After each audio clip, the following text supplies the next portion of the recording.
Hi, I'm Cole Girton, and today we're going to talk about everything you need to know about CrossFit, or maybe just enough to be dangerous. Today we are joined by Drew Girton, who owns Pendulum Fitness in Pasadena, California. He's also the lead programmer over there, and shameless plug, my own personal gym owner. And so very excited to have you here today. I'm excited to be here. Thank you for having me. Yeah, of course. So the reason I'm very excited to talk about CrossFit in this capacity is because I think it gets a terrible rap, mainly around people who don't enter into it properly, who either like jump in fully and do things that they probably should never have started with and then get hurt, or the people who are like, yeah, it's just a bunch of guys just like trying to outdo each other and, you know, just kind of like alpha male. And it can. Sure.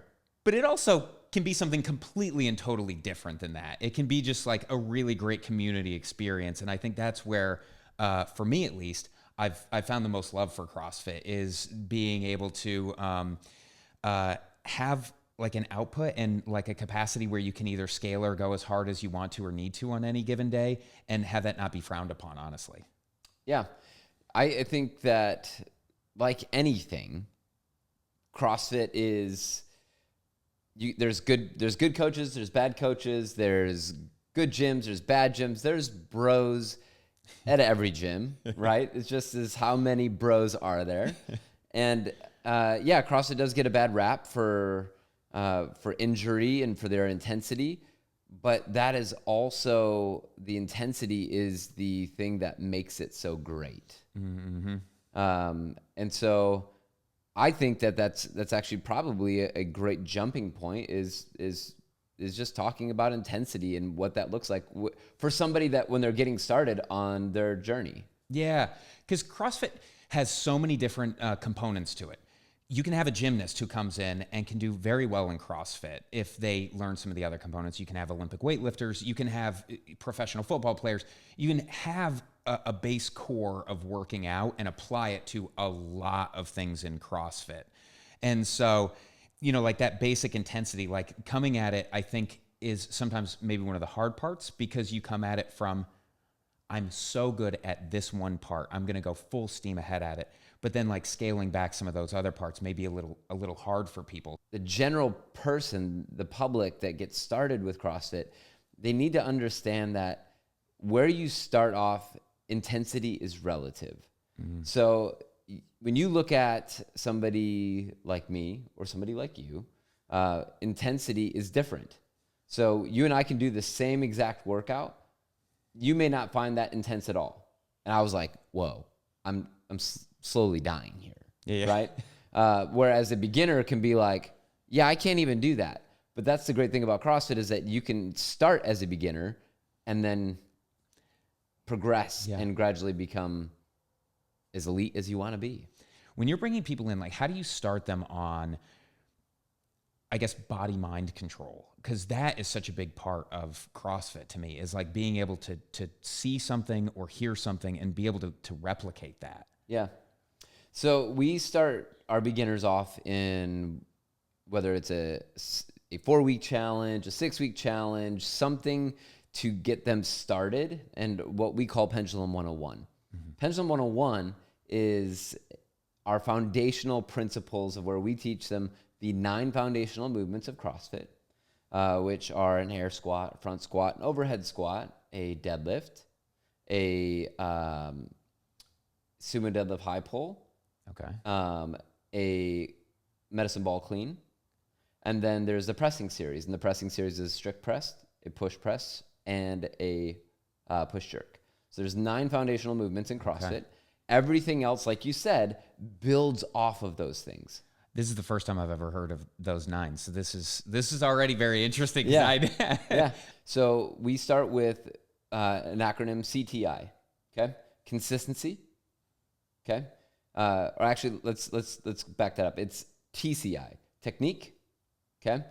Which is the technical components of the movement. Okay. Right. So let's say like where your feet are, or where your hands are placed on the bar, or your ending position. Okay. Right. So points of performance, and then you have taking that technique and then doing it consistently and making sure that you're doing, and consistently may be like, hey, show me 10 reps, right? With no weight at all, an empty barbell, a training bar, a PVC pipe, right? And so that you are drilling down these foundational movement patterns and that you show consistency with them. And then the intensity comes through load. It comes through time. And so a task or a priority, right? Work priority. So like you're given amount of time of like 8 minutes, right? That you need to finish this work in. Okay. And so those are AMRAPs. So the AMRAPs stand for as many reps as possible or rounds as possible. And then you perform as much as you can in that time. And that's where the intensity comes from, is just doing those movements over and over again. I mean, it's as simple as saying like, hey, let's go out and pull the weeds, and let's pull all of the weeds in our backyard and put them into the wheelbarrow and move that wheelbarrow before the sun goes down. Now, because you and I are both from the Midwest, we understand what doing yard work and actually hard work looks like. But the important thing there is that there are these different components that we see in life in other areas, and we just prioritize them and say, this is the best way to train. And then there's different energy systems so that we can get people ridiculously good looking. Yeah. So by doing these really fundamentals, you mentioned medicine ball cleans, not barbell cleans. Correct. So doing that with a maybe 8-pound ball, that you're not going to hurt yourself by load. Correct. You could hurt yourself by maybe intensity, like maybe if you did it for like 20 minutes straight, but you're not setting it up to be like, go do this at the max weight. Don't do this. Don't push yourself. Yeah. Get the technique down in a way where it's a safe space. We're trying to get people to do the common things uncommonly well. The movements, the 9 foundational movements of CrossFit are not, they're not new. They didn't invent them. But what CrossFit has done is that they have been able to say, here is a standard of what we expect out of a movement. And full range of motion is one of those standards that we hold, and it's very important to us. Yeah. Because the thing is that if you look at somebody that is a beginner, they don't have capacity. So what we're trying to do is increase capacity across broad time and modal domains. So what does that mean? Yeah, can you talk about that? Yeah. So increasing work capacity is that, let's just say that somebody is a bodybuilder, right? They're very strong, but they don't have, they're not aerobically fit, right? So we're trying to increase their capacity, their work capacity of how much work that they can do in a given time to be able, and modal domains is multiple things. So sure, you can bench press 315 or 300, but can you deadlift, equivalent to that? Or how fast can you deadlift, let's say 225, how many reps can you get in an 8-minute time? Yeah. So we're trying to figure out what that capacity that somebody has and increasing that across time. And that may show up over years, right? To see that capacity. And fun fact, for those that are watching or listening, is that when Cole first came into our gym, his deadlift was not very good. No. It was like you had hurt your back. Yeah.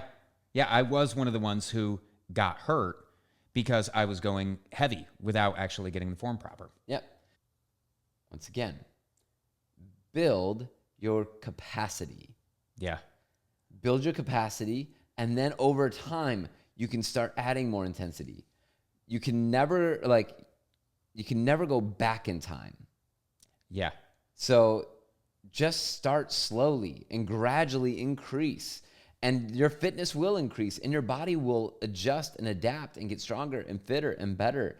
So if you can remove your ego, 1, 2, scale everything, and don't expect anything from yourself, you're going to have a tremendous amount of success, and you'll enjoy the pursuit of getting fitter at CrossFit? You know, the bringing yourself into a situation where you're already very knowledgeable about something and then bringing yourself back is hard pretty much no matter what position you're in. Yeah. So I do think that humbling experience of CrossFit happens basically to everybody. It does not matter how much you know about any individual aspect or skill or how athletic you are. And I had a similar experience in a completely different way, but like I signed up for a boxing class once. I boxed and I was like, okay, great, I'll go do this. It was not a boxing class. It was like 5-pound jazzercise with a bunch of 60, 70-year-old women, but it was in a boxing ring. Completely lied to about what this class was. But these 60-year-old women smoked me, like just completely destroyed me with 5-pound weights just because they were so used to these movements and I was not. So I'd say across the board, it happens pretty much no matter what's happening. But in CrossFit especially, there's somebody who's going to be better at you, who's going to like get you. So getting that ego out of the way is so important. And I think even more so if you know what you're doing. CrossFit tries to define fitness. That's their main thing by looking at all the different variables of fitness, whether that's endurance or accuracy or strength or power or flexibility. And there's like all of these things and we're trying to improve all of those things. We're not just trying to improve somebody's, whereas powerlifting goes out to set out to fix, to make people incredibly ridiculously strong in 3 movements. Yeah. Right? CrossFit's trying to be an over-encompassing thing about all fitness, not just specificity. Yeah. In your assessment, like how do you push people without pushing them to the point that they go too far? You can do what is called reps in reserve. So if somebody is doing a strength lift and we're trying to help them determine finding what a heavy 5 means for them. Okay. We want them to be like, oh, I think I could only do like 3 more reps there. Okay. Right. So, and that 3 more reps may be relative to the day. So you may have been a parent and your kid was waking up in the middle of the night throwing up, and then you got limited amount of sleep and you showed up at the gym because you still needed to train because you're committed to your fitness.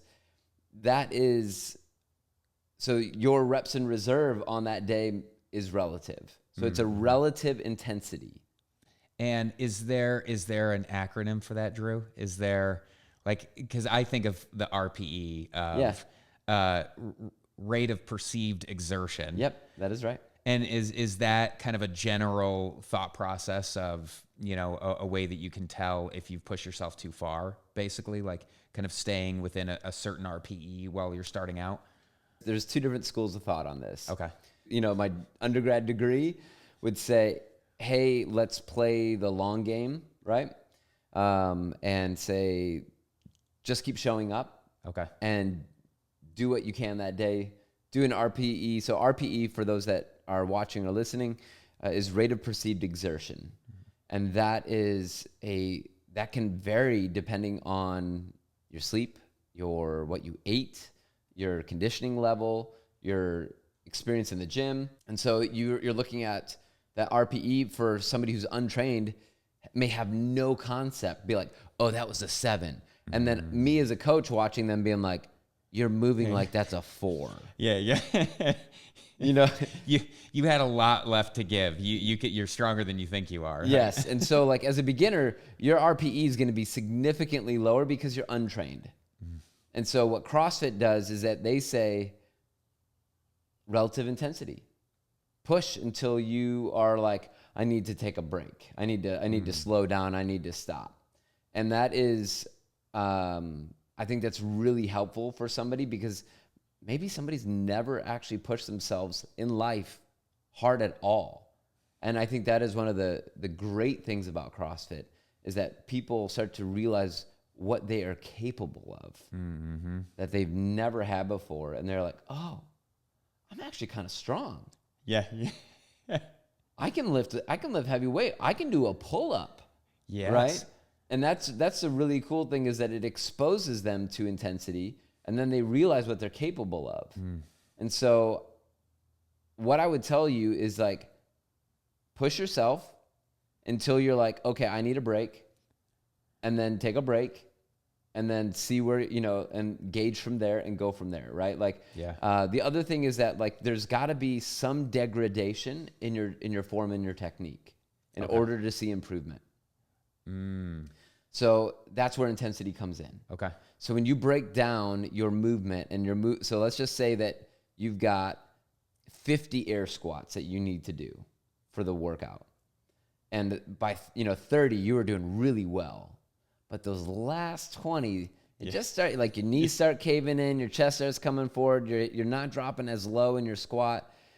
That's when the coaching would really start to, like happen, and we'd be like, hey, push your knees out, keep your chest up, and then drop your hips a little bit lower. That's when the coaching starts to become really important to push that person beyond their capacity to develop more. And then also that's where the intensity comes from, because there is a breakdown in their form and their conditioning. Yeah. And the unique thing is that's also where the magic is. The way that I explain learning CrossFit is like learning a new language. It's difficult at first. You're like, why would that, like, that makes no sense. But that's the same thing as CrossFit. You got to learn, like, what is an AMRAP? What is a HSPU? Like, there are acronyms that they use all the time. And like, this is weird. Handstand push-ups. Yeah. And so all of these things are important because you need to go and learn these things as a beginner to avoid injury, to get results, and then to ultimately get to know other people in the community so that you're like, I like going here. Amazon Prime and video on demand, all the things that we can get super quick. What's funny is that like Amazon Prime, like maybe isn't really that quick, but you get the satisfaction of buying it and then knowing that it's going to be there in 2 days. Yeah. Right. And so people think that by starting a fitness program that within a week they should be down 4 pounds or they should be seeing abs, and it just doesn't work that way. It takes a lot of work and time. So fitness and wealth are very similar because it does not both require discipline and practices and work at something. And so the people that have these really amazing bodies are super disciplined and dedicated, and they're consistent, right? But they also understand what intensity is and will also go to those dark places, because that's the only way that they're going to be able to get those things. Is you got to put yourself in uncomfortable situations. But also knowing to not go too far, because then if you get hurt, then it was all kind of for naught, and then you lost all of the 8 weeks of training that you missed out on because you pushed too hard. I am a huge proponent for keeping people safe. Huge proponent. I will also tell you that if you are pushing the boundaries of your human performance and you're optimizing for human performance, you are going to get hurt. If not when, how many times? Because as we get older, your sleep is going to be compromised, your stress is going to be compromised, like all of these things that are things outside of the gym, and you're going to have like, aches and pains and be like, oh, this feels like trash. Yeah. Right? But that's also like, I would rather push the envelope in one area of my life, like to see what is humanly possible, to get a different return, to be able to live like nobody else can, right? So that I'm not in a nursing home, or I'm not on medication in my 60s. And I would much rather push the envelope on the human performance side of things and understand that injuries happen to athletes. And if you want to be seen as an athlete, know that injury is going to be a part of that experience. And then you learn about your injuries. And I think that that's a really important part, is that you have to see things as education that, oh, I'm hurt, I should stop doing that. No. It's information. If one injury doesn't necessarily make a reason why you should stop something. Yeah. There are multiple different things that go into that. There's capacity issues, there's load that that maybe you added too much weight, maybe you slept really poorly, maybe your diet's is crap. Maybe you party all weekend long and then you try to go and hit like heavy lifts on Monday. Yeah. You're wondering why you feel like trash. It's not your training, it's other things outside of the gym, and then the gym is just the thing that it manifests and people end up blaming. Yeah. To kind of summarize, when you're looking at CrossFit, make sure you know core movements and how they amplify into the rest of the movements. So, you're the basic. Can you do the 9 again? Yeah. It's my first time hearing it, so I'm excited. I want to hear it again. Air squats, Okay. front squats, overhead squats. That completes your squat series. Okay. So there's squat, press, hinge. Okay. So your pressing series is your strict press, your push press, and your push jerk. Okay. So everything goes from like a simple movement down to a complex movement. Okay. And then the hinge or the deadlift series is then a deadlift, a sumo deadlift high pull, and then a medicine ball clean. Okay. That's great. So learning those and then really knowing where your intensity lies and how much your body can take, and then being able to build on that. Our motto at the gym is live life in motion. As long as you are doing something and you are pursuing movement for a lifetime, you're going to be in a much better position than sitting at home doing nothing. Yeah. So whether that's CrossFit, whether that's Pilates, whether that's running, whatever your thing is, do more of that. Find the movement that you like doing. We just like to do CrossFit. Yeah. So that's why we do that. Awesome. Well, Drew, thank you so much for being here. And I think that this really is setting up a successful foundation for a lot of people and giving a confidence to step into maybe a gym for the first time. Yeah. Thanks for having me on. I appreciate it. Thank you.